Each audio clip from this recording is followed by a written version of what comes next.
में निहित मूल्यों को बचाकर हम अपनी वचनबद्धता को दोहराते हैं। संविधान में निहित मूल्यों को बचाकर हम अपनी वचनबद्धता को दोहराते हैं। बाबा साहब ने दिया हमें ये गौरव, आओ अपना संविधान दिवस मनाते हैं, आओ अपना संविधान दिवस मनाते हैं। सम्मानित निर्णायक मंडल एवं सभा में उपस्थित आप सभी को मेरा सादर प्रणाम व क्रांतिकारी जय भीम। मैं ऋषभ देशमुख राजकीय इंटर कॉलेज बाराबंकी से आज आपके समक्ष संविधान की प्रस्तावना की व्याख्या पर अपने कुछ विचार व्यक्त करने जा रहा हूं।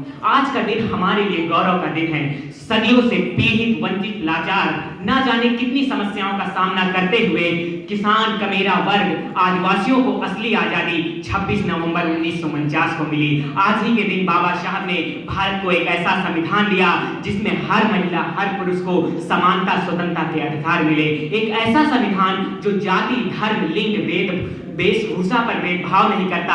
एक ऐसा संविधान जो समानता, स्वतंत्रता व बंधुता का पाठ पढ़ाता है। एक ऐसा संविधान जो सामाजिक न्याय की गारंटी है। इसीलिए बाबा साहब को भारतीय संविधान का जनक कहा जाता है, क्योंकि उन्होंने इतने देशों के संविधान पढ़कर भारत में ऐसे विचारों को भारत के संविधान में रखा जो हमारे लिए अमृत की तरह कार्य करते हैं, जो हमारे लिए एक रत्न की तरह है।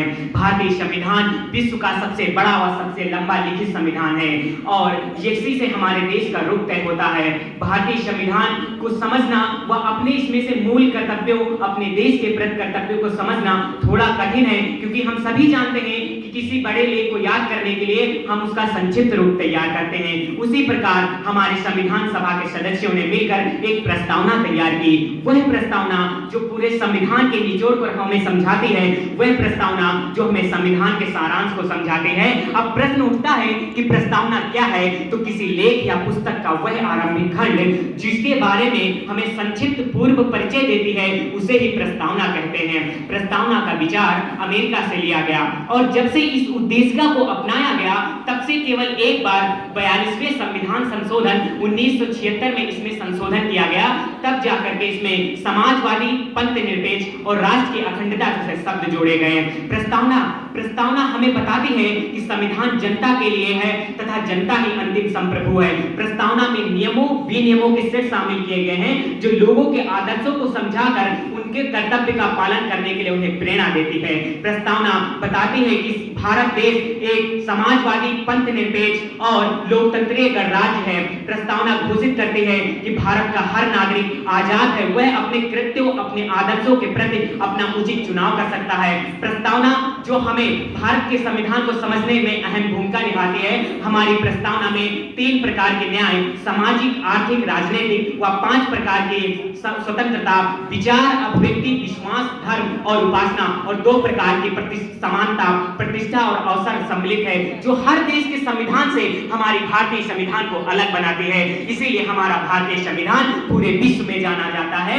और उनके रचनाकार को आज पूरा विश्व नमन करता है, वंदन करता है। हमारा भारतीय संविधान पूरे विश्व में एक अलग रूप से निखरा है, क्योंकि ऐसा भारतीय संविधान जो बिना किसी खून खराबे से 26 नवंबर 1949 को हजारों जमींदारों के पास जो करोड़ों बीघे जमीन थी, लाखों बीघे जमीन थी, उसको हर भारतीय को पहुंचाने का काम हमारे भारतीय संविधान किया है। हमारे भारतीय संविधान के सदस्यों का एक दिव्य सपना था कि हमारे भारत में अखंडता और एकता बनी रहे। आज हम सभी भारतीयों को इस पावन अवसर पर यह संकल्प लेना है कि हमें उनके सपने को जो उन्होंने देखा है उसको साकार करने का काम करना है और भारत में एकता और अखंडता को स्थापित करना है। इसलिए हम सभी को संविधान के प्रति निष्ठावान रहकर ईमानदारी से इसका पालन करना है, तब जाकर हम भारतीय संविधान के प्रति और भारत के लिए सच्चे नागरिक साबित होंगे।